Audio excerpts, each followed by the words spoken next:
It's also my pleasure to introduce tonight our second speaker, my colleague also, Dr. Jennifer Knust. Professor Knust is Associate Professor of New Testament and Christian Origins at the School of Theology and an Associate Professor of Religion at the College of Arts and Sciences. She conducts research on the transmission and reception of the Gospels, ancient rhetoric and early Christian discourse, and gender and Christian origins. She's received fellowships and awards from the American Council of Learned Societies, the Radcliffe Institute for Advanced Study, the Association of Theological Schools Henry Luce Foundation, the National Endowment for the Humanities, and the American Association of University Women. Professor Knust is also faculty in residence here in Marshall Tower, B Tower. Welcome.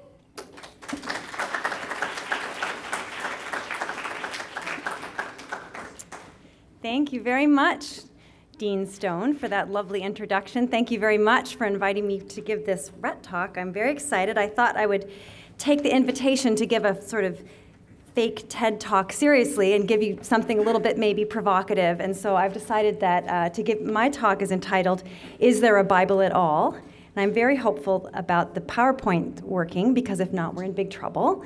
This is why I always use handouts. I'm just saying. Yes, yay. Okay, here we go. So, ladies and gentlemen, scholars, students, colleagues, is there a Bible at all? I need to be able to see my presentation.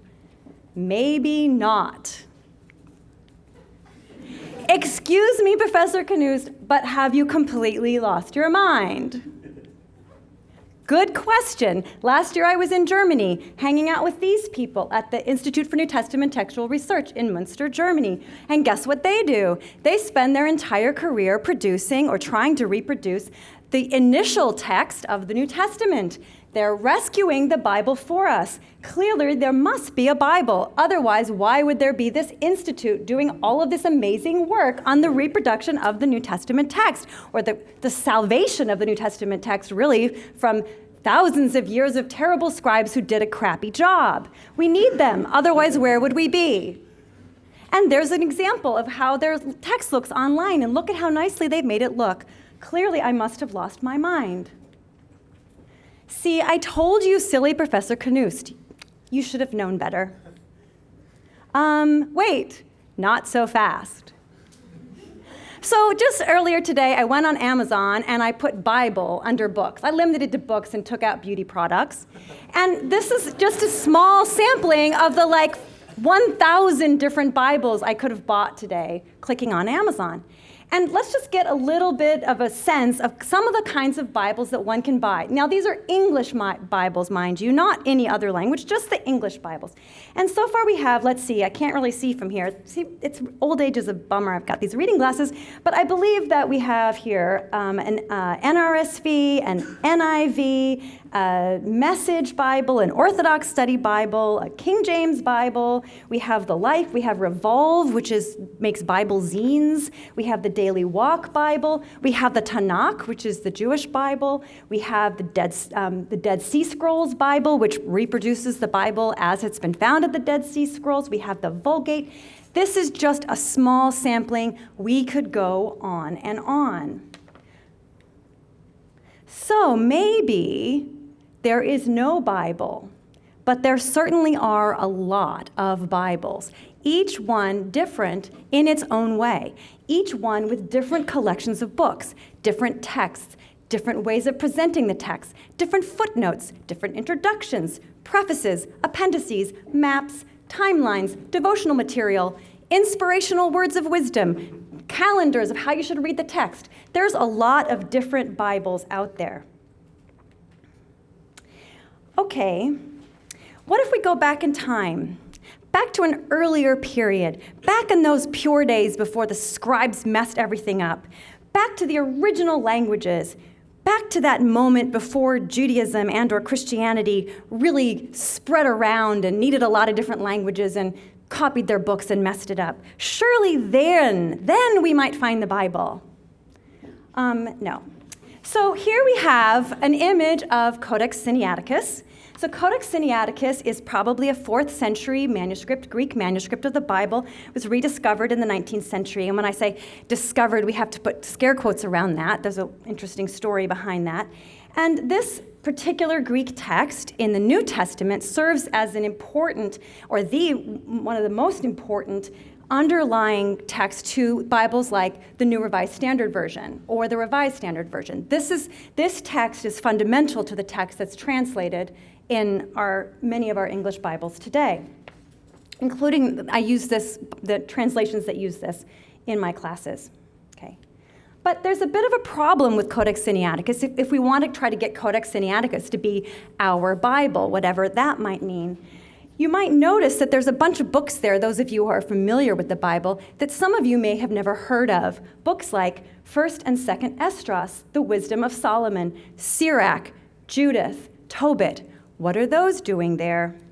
Well, the Codex Sinaiticus in the Old Testament, this is the Christian Bible with an Old Testament, actually has the Septuagint, not the Hebrew Bible, as its collection of text. And the Septuagint has many more books than what gets collected and saved in what becomes the Tanakh, or the Jewish Bible, or the Hebrew Bible. Okay, let's try again. Here's Codex Vaticanus, which is actually even more important than Sinaiticus, frankly. It's called the B text. Everyone loves this one. And this one in particular is a luxury Pandect Bible that may have been copied, perhaps, for Constantine. We don't know. Perhaps Sinaiticus as well. These are things that scholars love to debate ad nauseum. We can discuss that later. And the main point is that it was produced around the same time as Codex Sinaiticus, and perhaps even in the same place. So surely Codex Sinaiticus and Codex Vaticanus could get it together and have the same Bible, right?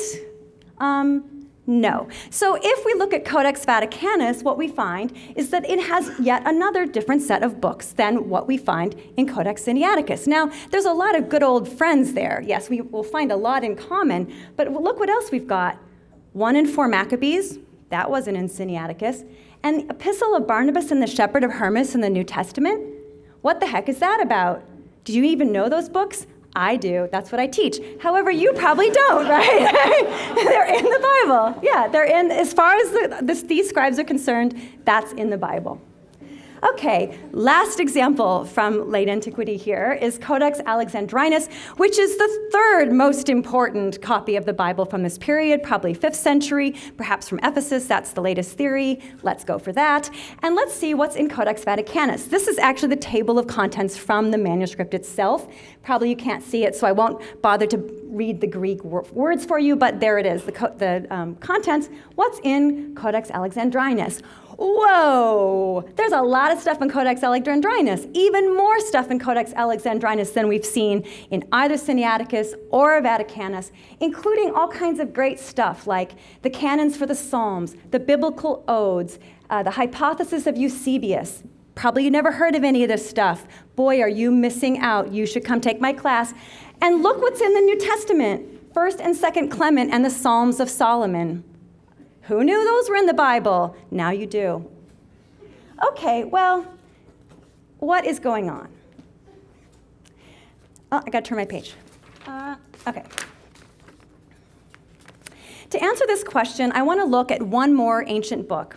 This time, a 3rd century miscellany manuscript known as the Crosby-Scoian Manuscript 193.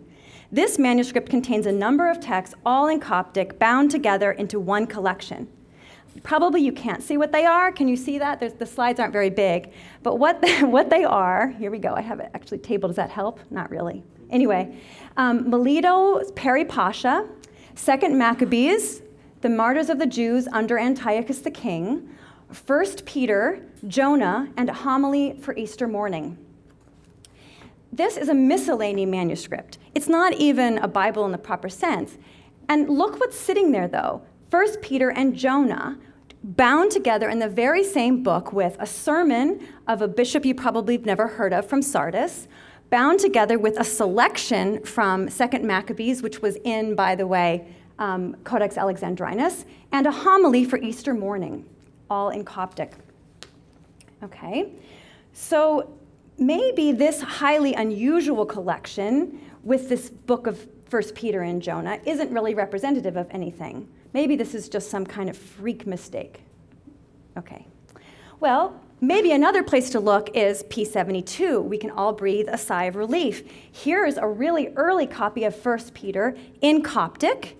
So probably this is going to really show us what the New Testament was in Egypt, right? And then everything is going to be fine.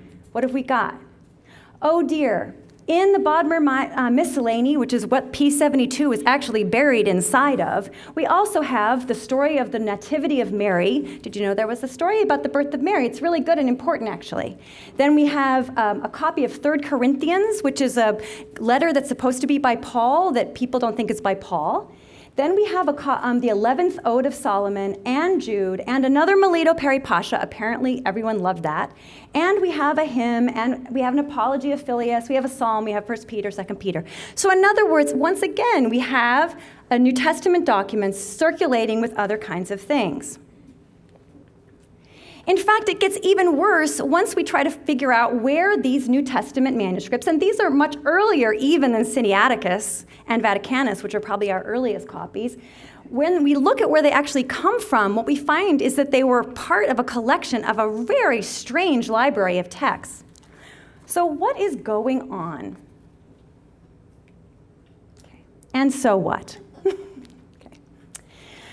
Bibles don't make people. People make Bibles. Of course they do, and that can be seen as a good thing. Bibles are distinctive and they change, sometimes radically, along with the human communities that produce them, as this fragment of a song from 5th century Egypt shows. This is the Song of Mary, or the Magnificat, which is an incredibly important song in Christian context, plus the Song of Simeon, another song from the Gospel of Luke, extracted from its gospel context and placed in another book entirely, a collection of biblical songs in Coptic and Greek designed to be sung as part of some kind of liturgy. It's not a Bible, it's a songbook, but it depends on a certain kind of Bible and a certain kind of community. Without that, we wouldn't have this at all. So my point is that Bibles are produced for practical reasons by practical people.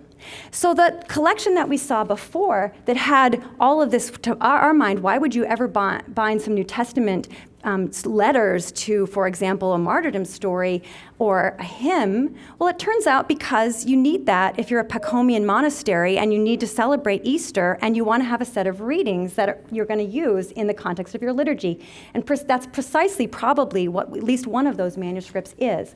So in other words, Bibles are the product of practical needs, yes, and practical concerns and practical beliefs that people have, and practical needs and practical concerns change, as do people. Just so we don't only look at Christian Bibles, here's an example from the Dead Sea Scrolls, which you may have heard of, yes, the Dead Sea Scrolls, which were found here, in among other places, yes, which contain all 27 books of the Hebrew Bible, with the exception of Esther, plus a bunch of other stuff that the community wrote themselves, because once again, these books are practical. And what I would want to ask as scholars, and not answer today, why did they copy all of these books? Why? What was at stake for them?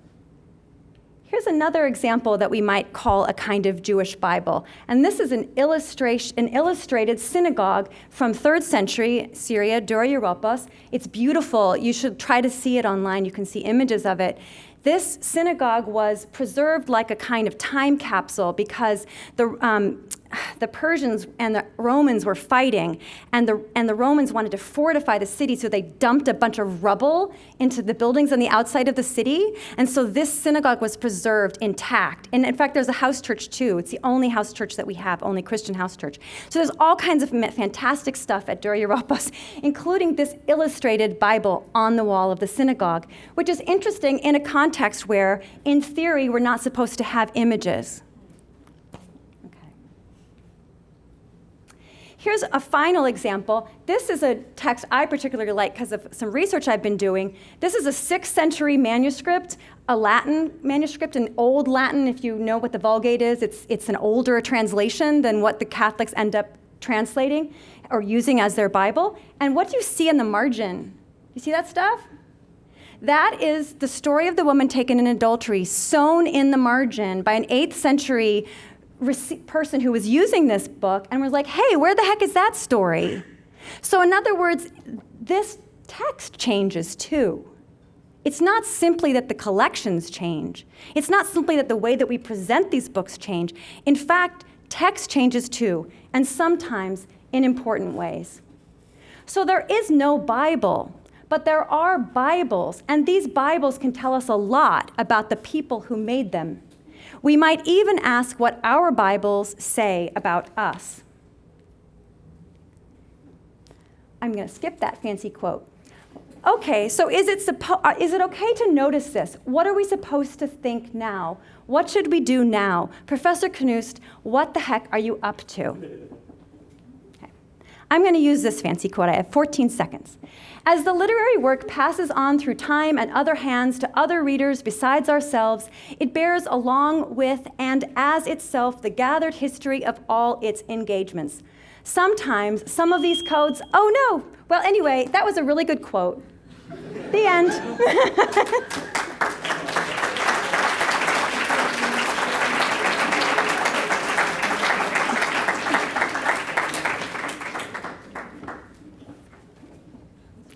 Yeah? Can you go finish the quote? Yeah, sure. Thank you. Okay, so the finish of the quote is, sometimes some of these codes appear explicitly in the documents as inscriptions, for instance, or marginalia, or book plates, or labels, or other physical transformations like book damage or ornamental additions. This is my favorite line. Secret and multiplying histories lie concealed in those tracings. Often, perhaps even more often, those multiplying histories have to be pursued in other, less direct ways. Who were its readings? When was it read? When wasn't it read? Was it located? How was it produced? Why and how has it survived? We could just put Bible in there, and I think that would really sum up what I believe I'm trying to do, and this is why I ended with our mission statement here. Oops, I'm going the wrong way. Whee!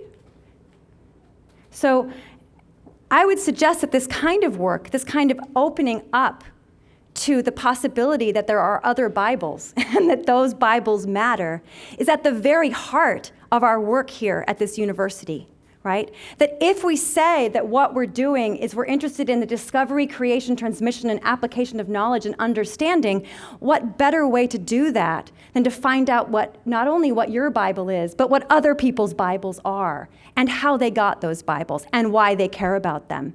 Similarly, now the RAs know this one well, if what we're doing is trying to foster respect and dignity for all at Boston University and in the world, isn't it important to find out and to respect other people's Bibles? Thanks.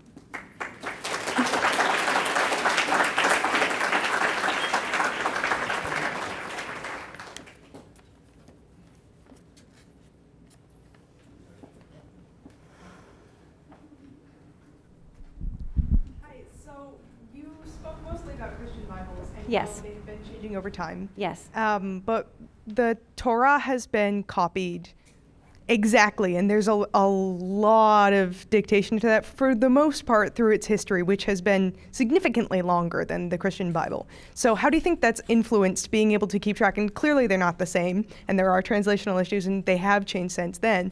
And I think that's a fantastic part of any literature. Yeah. But how do you think that affects being able to look at an original text, having the Torah relatively intact? So I'm a scholar of early Christianity. I'm not a scholar of the Torah, yes? So what I know about the Torah is what I know, because I have to know that in order to do my work. So I think, but what I would want to say is that there's a lot of people who also try to restore the original text of the Torah. So people will compare. We don't have as many manuscripts, right? So we've got the Dead Sea Scrolls, which are fantastic, and then we have the Masoretic text and some of the early medieval copies, yes? And so there are text critics who also do similar work to the kinds of work that the people I was working with in Munster do for the Christian Bible, yeah? So I'm not necessarily willing to grant you, because of my work in history, that every word of the Torah is exactly the same for all time. There's a very excellent scholar, actually, a Dutch scholar, Carl, what's his name? This is the worst thing. My favorite scholars, I never remember their name. Anyway, send me an email. I'll give you the reference because it's a really interesting book about precisely this problem, like how does scribal culture impact the transmission of the Torah? So it's a similar sort of set of issues, but how interesting, to go back with my own principle, how interesting that your tradition says the Torah is perfectly well preserved, no changes, period. Well, whatever. That some tradition says that, okay? I don't care about you, but okay. I mean, I do, but not if, that's fine. Some tradition believe that the Torah is like absolutely never had a word change, not dot or tittle. We could talk about the vowels. That's another thing we could talk about, right? So anyway, but that very claim is important. Like, why is that claim important? And that is worth asking somebody who believes that. Yeah, Time? We're time. Sorry, we're time.